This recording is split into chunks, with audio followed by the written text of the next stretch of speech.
সর্বময় প্রশংসা মহান রব্বুল আলামিনের প্রতি। সেই সাথে সাথে তুলে দেব লাখো লাখো দরুদ বর্ষিত হোক নবী করিম সাল্লাল্লাহু আলাইহি ওয়াসাল্লামের কাছে। মাদ্রাসার একটা ছোটোখাটো হিসেবে অনুষ্ঠান প্রতিষ্ঠা পর্বে সর্বপ্রথম আমি সেই যিনি উদ্যোগী আলহাজ মাওলানা মুফতি আব্দুল মাতিন সাহেব, যিনি জমিদাতা আলহাজ মোহাম্মদ আবুল হোসেন সাহেব এবং উপস্থিত যারা সদস্যবৃন্দ এবং উপস্থিত যারা এলাকার বিশিষ্ট যুবকবৃন্দ, একটা কথা মনে আসছে। বহু আগে মহেশপুর স্কুল মাঠে আমি সভাপতি ছিলাম, একটা স্টেজের উপরে রয়েছি, মাওলানা এলএম বক্স সাহেবের আসলেন। এসি উনি কিন্তু প্রথমেই বললেন, এই বাচ্চারা তোরা যারা এই ঘোরাঘুরি করছিস তোরাই তৈরি করেছিস, তোরাই সবাবটা দিচ্ছিস? তো বলছে হ্যাঁ। তোর বাচ্চা ছাড়া কি ঘুমোচ্ছে? বাচ্চা ছাড়া ঘুমোচ্ছে, তারা কি তোদের কাছ থেকে শুনে নেবে? তা আমি আজও বলতে চাই, প্রবীণ মানুষ কিন্তু খুবই কম এসছে, উদ্যোগী বীর সৈনিকের মতো ছেলেরা, এদেরও গুরুত্ব অনেক বেশি। কিন্তু আমার বাবজি মাতিন সাহেব যে প্রতিষ্ঠানটার জন্য এখানে বলেছেন, আমার বোনের নামে হচ্ছে হোসেনের দান, কিন্তু এর যে গুরুত্বটা কি, এই গুরুত্বটা আমরা এখন উপলব্ধি করতে পারিনি। যদি গুরুত্ব উপলব্ধি করতে পারতাম 2-5 মিনিট 10 মিনিটের জন্য এখানে আসলাম। পয়সা করি দেওয়াটা বড় কথা না, আগে দরকার হচ্ছে গুরুত্ব। আজকে এত অঞ্চলে বহু মাদ্রাসা হয়েছে, কিন্তু সম্পূর্ণ নারী শিক্ষার উপরে একটা মাদ্রাসা প্রতিষ্ঠিত হতে চলেছে। আপনারা অনেকেই দেখেছেন খবরের কাগজে বক্তৃতায় সব সময় উঠছে নারী সংরক্ষণ। ও বিজেপিও বলছে, টিএমসিও বলছে, কংগ্রেস বলছে, কেন নারীদের নিয়ে এত কি ব্যাপার?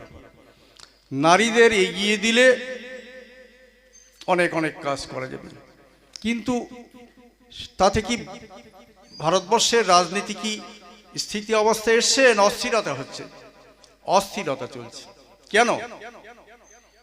বহু সেলিব্রিটিকে নামানো হচ্ছে, বহু শিক্ষিত নারী কন্যা নামানো হচ্ছে, কিন্তু তাদের মধ্যে আদর্শগত অভাব। আমি তো পরিষ্কার বুক ফুটিয়ে বলে যাচ্ছি, আদর্শগত। একমাত্র এই আদর্শ দিতে পারে ইসলামী শিক্ষা, যেটা নবী করিম সাল্লাল্লাহু আলাইহি ওয়াসাল্লাম মেয়েদের সুযোগটা সবচেয়ে বেশি দিয়েছেন। এরা যে সংরক্ষণ, তার চেয়ে নবী করিম সাল্লাল্লাহু আলাইহি ওয়াসাল্লামের মধ্যে দিয়ে বেশি বেশি নারী সংরক্ষণের কথা বলা হয়েছে। কিন্তু সাথে সাথে তিনি শিক্ষার কথাটা প্রথমেই বলেছেন, আমরা শুনেছেন আগের বক্তার মুখে।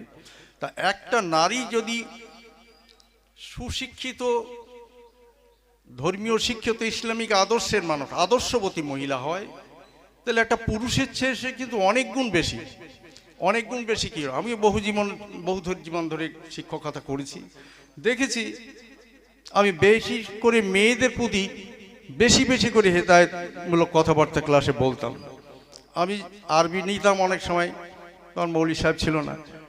কিছু না হলে আমি ক্লাসে গেলে তারা আমাদের মাথায় ওড়নাটা চাপাইতো, আমি বলি এইটা আগে কর, তার পড়া পড়ে।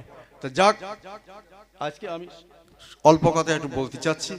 একটা নারী যদি উপযুক্ত শিক্ষিত হয়, তো সে একটা মায়ের উপযুক্ত মা হবে।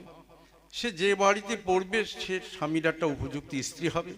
তার দ্বারা তার শ্বশুরশাড়ি, প্রতিবেশী সবাই উপকৃত হবে, একটা ইসলামিক সমাজ তৈরি হবে। তা আজকে এখানে সেই গুরুত্ব উপলব্ধি করে এই মাদ্রাসাটা তৈরি হচ্ছে। আমাদের সবারই আন্তরিকতা রয়েছে, আল্লাহ সেটা পূরণ করে নিক। আর আমাদের সবাই, আবাল বৃদ্ধ বনিতা, সবারই সহযোগিতা করা একান্তই প্রয়োজন। কেন না করলে এত বড় বিল্ডিং, ছোট বিল্ডিং করে হয়তো 2 তলা করে কি কাজ শুরু করা যেত, কিন্তু বড় বিল্ডিং না হলেই আজকে মানুষের কিছু আকর্ষণ আছে। যেসব মেয়েরা আসবে এখানে, কিছু আকর্ষণ, অভিভাবকের কিছু আকর্ষণ, কিছু প্রোটেকশন, কিছু নিরাপত্তামূলক ব্যবস্থা, এসবগুলো না থাকলে সে ঘরের মেয়েকে কেন পাঠাবে? সুতরাং সেগুলো করা হচ্ছে। তো সেই গুরুত্বটা আমরা যদি এখানে উপলব্ধি করে এর পেছনে দাঁড়াই, তাহলে নিশ্চিত খুব তাড়াতাড়ি এই প্রতিষ্ঠান আরও উন্নত হবে আশা রাখি। যাক, আজকে হাজিরা খুবই কম।